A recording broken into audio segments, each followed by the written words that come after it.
ClassLink is a single sign-on platform to put things that our kids use constantly. It signs them on automatically, so they sign in one time and it remembers them. ClassLink helps them log in so much quicker. They're not raising their hands and pulling me away from my small group table.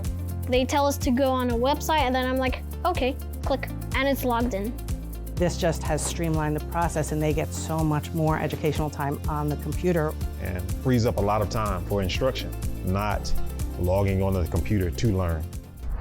In our district, we're very data-driven and we use data to our advantage. ClassLink Analytics gives us an overview of our user logins, knowledge of which applications are being utilized the most by which locations.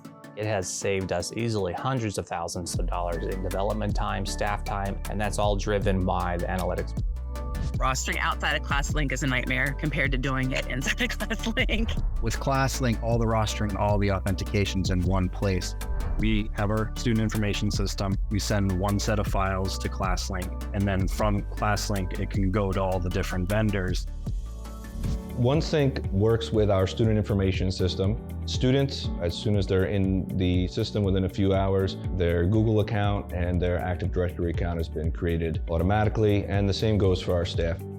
ClassLink makes our lives easier, and more importantly, it makes the end user's experience better as well.